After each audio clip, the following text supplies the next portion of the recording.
یہ باتیں کرنے کرانے کی ہیں کہ خود سے کام کر لینا سنت ہے؟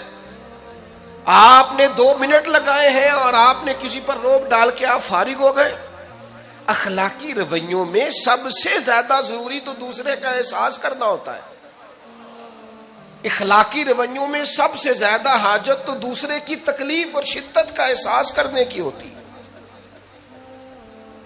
میرے اسا فرمایا کرتے تھے 10 منٹ کیوں انتظار کراتے ہو لوگوں کو؟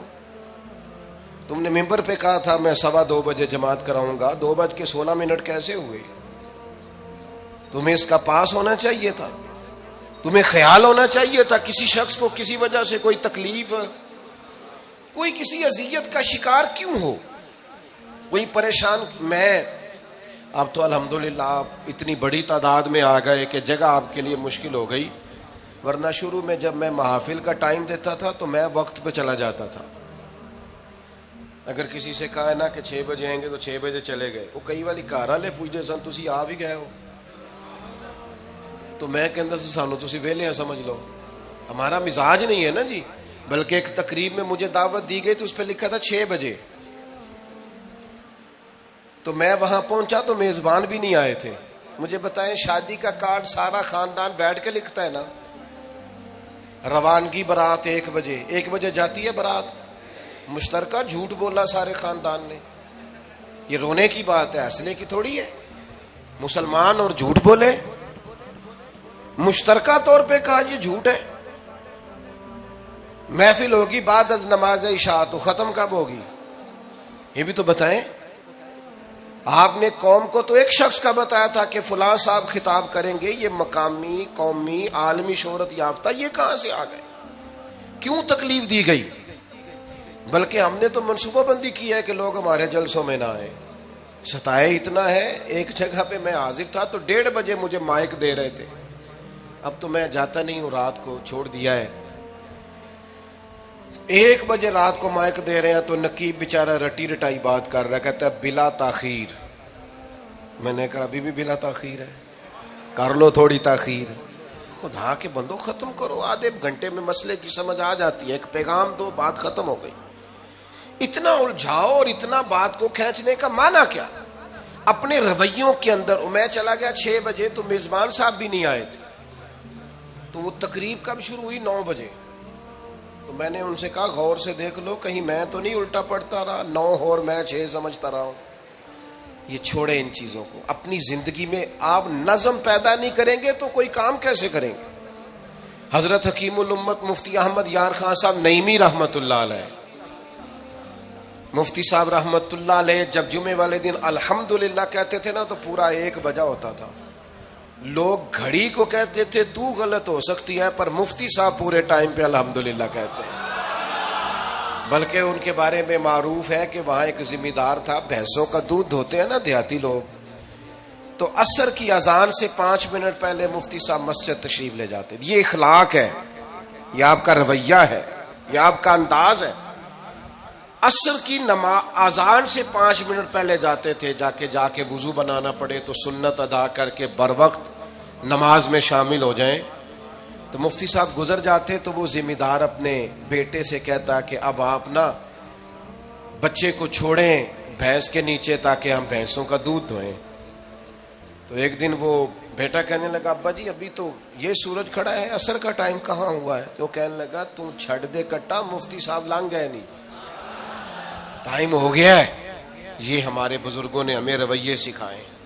آپ نظم والے ہوں، اخلاق والے ہوں، سچائی والے ہوں، دیانت داری والے ہوں، دوسروں کا خیال رکھیں، کسی کو تکلیف نہ ہو ہماری وجہ سے. پتہ ہے رسول پاک صلی اللہ علیہ وسلم کی بارگاہ میں آ کے عرض کیا گیا یا رسول اللہ یہ ہمارے امام صاحب بہت لمبی نماز پڑھاتے ہیں. صحیح حدیث میں موجود ہے. نماز ہی پڑھاتے تھے نا، قرآن ہی پڑھتے ہوں گے نا، کتنا اعزاز والا کام ہے. یا رسول اللہ یہ بہت لمبی نماز پڑھاتے ہیں. اللہ کے محبوب علیہ السلام نے بلا لیا اور لفظ پتہ کیا ہے؟ حضور فرمانے لگے میں لوگوں کو دین کے قریب کرتا ہوں، آپ دور کرتے ہیں. فرمایا جب بھی نماز پڑھائیں معتدل پڑھائیں. اور خود حضور کا عمل کیا ہے؟ حضور فرماتے ہیں جب میں نماز میں کھڑا ہوتا ہوں تو میرا دل کرتا ہے میں لمبی نماز پڑھاؤں. ہمارا جب کسی شے کو دل کرے تو ہم چھوڑتے ہیں. میرا دل کرتا ہے میں لمبی نماز پڑھاؤں، لیکن حضور فرماتے ہیں پھر پیچھے سے کسی بچے کے رونے کی آواز آتی ہے، میں سوچتا ہوں اس کی ماں پریشان ہوگی، میں نماز مختصر کر دیتا. اور میرے بھائیوں، نماز میں بھی لوگوں کا احساس، ہماری طبیعت ہی نہیں رہی. کوئی آدمی ہارن دے رہا ہے پیچھے سے، اور سامنے گاڑی میں دو بندے کھڑے، گاڑی مین روڈ پہ کھڑے کر کے باتیں کر رہے ہیں، اور وہ ہارن بجا رہا ہے تو کہتے ہو ٹھہر جا، آگ بجھانی ہے جا کے. ایک تو آپ نے اتنا ظلم کیا کہ آپ نے روڈ بند کیا، اور دوسرا اخلاقی رویہ یہ ہے. اور میرے بھائی یہ بھی بد اخلاقی ہے کہ آپ اپنا موٹر سائیکل مین روڈ پہ کھڑے کر کے دکان پہ چلے جائیں، لوگوں کو تکلیف میں ڈالیں گے. اسلام اس کی اجازت نہیں دیتا. رستوں کے نشان مٹانے والے کو نبی پاک نے تنبیہ فرمائی، کسی کو تکلیف ہو، اذیت ہو. اور بعض لوگ سمجھتے ہیں کہ میں نے پریشر میں رکھی ہوئی ہے دنیا، ڈرتے ہیں لوگ مجھ سے. جو ڈر کے عزت کرتا ہے وہ خوف کھاتا ہے، اور جو محبت سے تجھے سلوٹ کرتا ہے وہ تیرا احترام کرتا ہے. بعض لوگ کسی کے شر سے بچنے کے لیے بھی اسے سلام کرتے ہیں، وہ عزت نہیں ہوتی، وہ عزت نہیں ہوتی کہ یہ تو رٹا ڈال دے گا. اپنے اخلاقی رویے ہمیں اللہ کے محبوب سے سیکھنے، حضور سے خیرات لینی ہے. اخلاق اسما، ہم نے اپنے آپ کو سمجھنا ہے، ہم نے اپنے مزاجوں میں تبدیلی پیدا کرنی ہے، بالخصوص بزرگوں کے معاملے میں، بڑوں کے معاملے میں. جیسے جیسے انسان ضعیف ہوتا جاتا ہے نا، حساس ہوتا جاتا ہے، اسے باتیں تکلیف دینے لگتی ہیں. وہ ایک بوڑھی اماں ایک دفعہ مجھے کہنے لگی کہ آپ میرے بچوں سے کہہ دیں خرچہ پاویں تھوڑا دین کرن، میرے نال بولن صحیح کرن. وہ جب اپنی بیویوں کے سامنے میرے ساتھ تھوڑا والیوم اونچا کر کے بات کرتے ہیں آواز کا، تو مجھے تکلیف ہوتی ہے. اپنا رویہ، لہجہ، اس پر غور ہو. جوانی میں ہی تو برداشت کرنا ہوتا ہے. اپنے مزاج کو کبھی بکھرنے اور ٹوٹنے نہ دیں. اور سب سے زیادہ بندے کا پتہ ہی تب چلتا ہے جب کوئی اسے پورا غصہ دلائے، جو پھر کنٹرول کرے، وہی تو کمال آدمی ہوتا ہے. آ کے کہا گیا تھا نا نبی پاک علیہ السلام کو کہ یا رسول اللہ وہ معاذ اللہ ان لفظوں کے ساتھ تانا و تشنیع کرتے ہیں، نقل کفر نہ باشد. تو حضور فرمانے لگے وہ پتہ نہیں کس کی باتیں کرتے ہیں، مجھے تو اللہ نے محمد بنا کے بھیجا، میں تو محمد ہوں، اور محمد ہوتا ہی وہ ہے جس کی تعریفیں ہوں. وہ پتہ نہیں کس کی باتیں کر رہے ہیں، چھوڑو. وہ پتہ نہیں اس کی بات کر رہے ہوں گے جس کا وہ معاذ اللہ نام بگاڑتے ہیں. میرے عزیز، تھوڑا سا برداشت، اور آپ جملوں سے غور کریں، کسی کے لہجے سے غور کریں کہ وہ بندہ کہیں تکلیف میں تو نہیں، آزمائش میں تو نہیں. میں پہلے مختصر تقریر کرنا چاہ رہا تھا، اب آپ لوگوں نے اور مختصر کرا دیا مجھ سے، تو میں بس بات کو سمیٹنے لگا ہوں، آپ غور فرمائیں گے.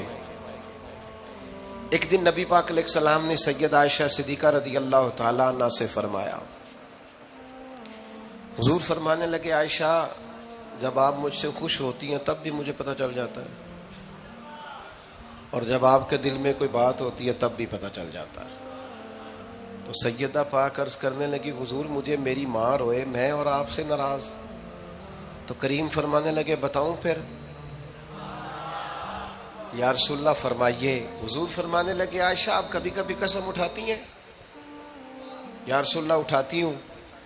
فرمایا جب آپ خوش ہوتی ہیں تو کہتی ہیں مجھے رب محمد کی قسم، اور جب دل میں کوئی بات ہوتی ہے پھر کہتی ہو جناب ابراہیم خلیل کے رب کی قسم. پھر حضرت ابراہیم کی نسبت سے قسم اٹھاتی ہو. تو جناب عائشہ کہتی ہیں حضور کی بات سن کے جو میرا حال تھا میں بتا نہیں سکتی. یا رسول اللہ آپ اتنا خیال کرتے ہیں؟